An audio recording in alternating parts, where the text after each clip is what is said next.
everyone. I am here with Romain, the one and only. Si. See, now, I think everyone knows you as the hype man because you're always there, like, I don't want to say naked. I'm not going to say naked. You're always, like... In my underwear, with outfit. In his underwear, with outfit, body painted to the T. You either have, like, TSM on one side of your chest, Team Liquid on the other side. That was like, specific for Oakland, though. That was specific for Oakland. Yes, really cool event. It was so much fun. Yes, it was definitely. So much fun. I mean, like, before we start talking about Hype Man, still properly introducing you, because people know you as the Hype Man, but you are also the new biz dev manager for the LEC in Europe, right? So I joined recently the business development team in Europe, so under a guy called Alban. So we are now 3 in this team, and we work on the monetization of LEC. So on sponsoring, on innovation, other activities, how do we work with teams, for example, and stuff like that. So you guys have been killing it then, because when you announced the Kia partnership, when you announced like all of the other fun partnerships and sponsorships, everyone in NA is like, oh my gosh, like that looks like super fun.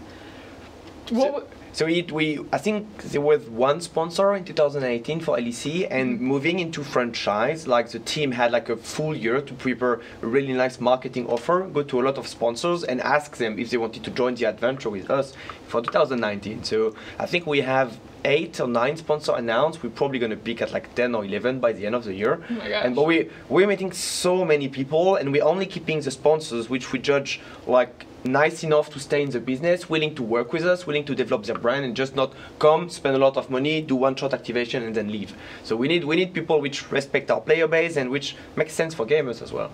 So were you a part of the like acquisition process for these sponsors, or did you join in afterwards? So I joined afterwards, and the team before me, and not only the team, because if you want to activate properly your sponsors, it doesn't have to go just through the business development department. Like publishing has to be on board, broadcast has to be on board. For example, if you want to use as a casters, like we did in the Kia ad, but you also need the publishing team to pitch and give ideas. And because if you just work with a classic esport agency, they're going to pitch you really classic stuff, but at the end of the day, they're not going to be as weird as whatever we can come up with, for example. Like when we push it a bit further with frost curing, getting a Uzi reckless tattoo and stuff like that. That's something I'm not sure an agency could come up with, but we can, because that's our own talents and stuff like that. Yeah, and you are endemic to the esports scene, Yes. and you're able to welcome in people like, I don't know, pick a name out of a hat. If NASA wants to get into esports, you could be like, listen, you want to send Uzi to space? Let's send Uzi to space. Like, I think awesome. oh my gosh, wait, pitch this. Pitch this.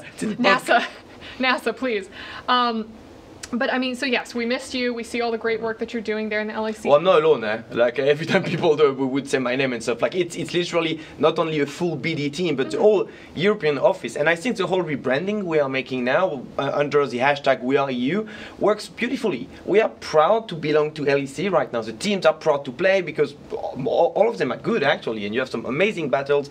The storytelling is nice. The casters are proud to be part of that. I'm really looking forward for Rotterdam, which is going to be our final, and should be the top of the mountain of all those battle stories from a business perspective, but also from an in-game perspective. Well, connect us a little bit. How has it been in the EU office then, working on the LEC and hanging out with everyone there? It's awesome because we have the opportunity to really create something which is our own stuff, rather than just you have an ALCS and a ULCS, which made sense for the past years because we're all in the same ship, working on esport and League of Legends. But now each single region can do their own stuff a bit. We're seeing it with China, like the amount of sponsoring, the home and away system, the amount of team there, and stuff like that. It's fascinating to see. The Korea with the LOL Park, for example, is also really amazing to watch. All the region from Brazil to Turkey to Australia, like the whole esport ecosystem around the world for League of Legends is rising up, is waking up, which is awesome to see. Like 2019 is an awesome year for esport. From the EU office, where you're working with all of these different partners and sponsorships and kind of building this up, you look at NA and, you know, we have a couple. We have State Farm, who's a big one. We have MasterCard that we've worked with. What do you see as opportunities for NA's business development to kind of grow? I think I was on the other side of the table for the whole 2018 when I was working for Optic Gaming, and we were discussing with Riot. And I think the monetization in North America has been a bit challenging for 2018, that's for sure. But a lot of things changed internally. You had like an acknowledgement of the couple of problems on the table, and a couple of fixes have been applied. So I strongly believe 2019 is going to be way better, and 2020 should be a business peak across the whole world for each region, and NA is definitely going to be part of it. Like, once again, it takes a lot of time to sign good deals, and acknowledging a problem, fixing it takes time. So that's going to come really soon, I hope. What would be, this kind of just popped up into my head, what would be the dream partner or sponsor that you would want to pair with EU, with the LEC? That's a really good question. I would love to see extremely non-endemic partners coming in. So an endemic sponsor is someone selling something directly related to the gamer, like chair, headset, mouse, mat, like everything which makes sense for the gaming world. A non-endemic one would be British Airways or Lufthansa, for example, or an hotel chain and stuff like that. I would love to see like IKEA coming in. I think that'd be really interesting, or even a huge campaign on a worldwide scale for McDonald's. I think the Nike deal, which they just did in China, is really interesting. I would love to see more phone companies, like internet companies. That should be the most endemic product ever for a gamer. Exactly, We're using right? internet, so I mean, the telecom war in Korea makes sense. Like So that should much happen fun for with us as well. I think. yeah. Those stuffs are gonna come. We see a lot of car people. We have Renault for Vitality, Mercedes for SK, Audi for Origin. We have Kia, of course, for the LEC. There's a lot of car sponsorship happening in NA as well. We're not going to buy a car right now, like definitely not in Europe, and a lot of our viewers are too young, but it's a golden rule of marketing where if you can expose your brand as soon as possible to your audience, they're definitely more likely to buy your product at the end of the day. So all those big non-endemic brands are coming, and they're trying to talk to our audience, and we're here to help them. So it's amazing. Yeah, it's absolutely wonderful what tying in like a huge brand with a niche. I wouldn't say we're niche so much anymore, but I mean, one thing that I was thinking in my head was there was a commercial that I think Honda did with cosplay, where it's like, how much of a cosplay can you fit into a car? And then in my head, it was always like, oh, Honda. For some reason, that was always in my head. I ended up getting a Hyundai, but... That's good.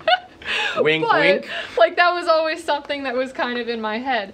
But, okay, so so that was business and everything.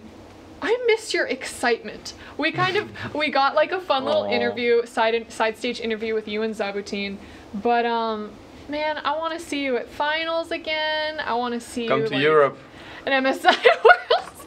Yeah, no, I can't. I have a restraining order against Vedius. Oh no! Just kidding. Vedius improved so much. Oh my god. Improved.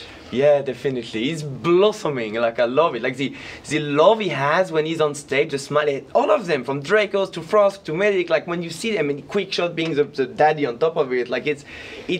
Some of the people are tuning in to watch LEC, not even because of the teams anymore. They want to see what's gonna be the new Vedius like crazy stuff happening on. Yeah. It's awesome. Yeah. Don't tell him. We'll mute this part of the video, but like. It's so fun seeing how much fun he's having with all of his different segments. Yes, it is. It is. Like the Flexius, Chefius, and then even all stuff of them. with, There are more with coming. Medic. There are more coming. There's more coming? Yes, of course.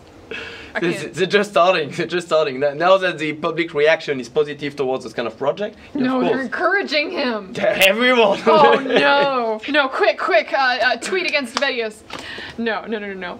But oh gosh, yeah. I really like how it seemed like the EU talent has just been blossoming over Agreed. in the LEC. Like you guys have picked up Ender. You have Laura Yes, who's doing more and more yes. interviews. I love her so much. I just Aw. want to see more and more of her. Yes. But we saw you in the commercial for Yeah. one of the beginnings. So does that mean we get to see? Yeah, so, I mean, obviously I'm not going to pop up on broadcast to talk about the game because my expertise is quite limited, but to talk about business, yeah, that's probably going to happen by the end of this split, or maybe, and we're still thinking on the content, and one of the goals is to just discuss business history in Europe. How was League of Legends done like 5-6 years ago? How was the economic system around the game itself, and the difference between Europe and North America? Because I was lucky enough to be in charge of a team in both regions, and specifically in North America during the franchise system and in Europe before that. So I'm trying to sum up everything in one good way, which makes sense, and then we're gonna put it on video probably. And I will obviously gonna be on stage in Rotterdam to talk to the crowd and make sure we can dance and chant and make the ambience good for the players. So what's the next costume gonna be? I can't tell you. Can't tell me. But it's gonna be. It's gonna. But maybe we can beep exactly when I Oh, speak okay, this okay. part, Shh, that shh, we makes didn't say sense. anything. We didn't see anything. My question was more like, oh god, it's gonna be. I want to do badass. Use all the stuff and the and use it to yeah. Choose a champion with the damn shirt. No, I'm just kidding. No, that's exactly the point. I know. I'm just kidding. I'm just kidding. It was so nice seeing you here. Are you here for much longer or? One week. One week. For the 1 week Riot integration you have when you join as an employee. I don't know if you did it. The new they call it. Yeah. It's really cool actually. I like it. You meet a lot of people from different offices, like people from China, from Brazil, from Europe, and you with really different background. Like you realize Riot is up to 3,000 employees right now, and esport is actually a small fraction of it. Like a huge chunk of those people are working on League of Legends or on new games or like on logistic, on everything. It's fascinating to see how big the company is now for a bloody video game, you know. Yeah. One video game actually. I know, just one. That's crazy.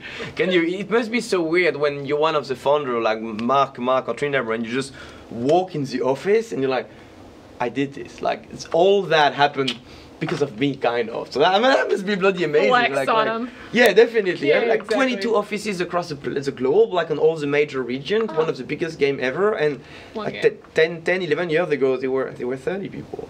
It blew up a bit, to say the least. It's It's crazy. awesome. It's giving us a job. Oh, yeah. Well, I know you and Zabutin must have some fancy plans for tonight or this weekend, so I will let you.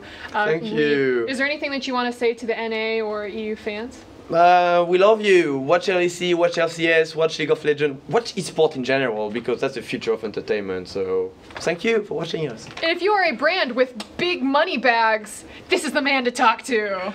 And a couple of other, but I can introduce you. Yes, esports.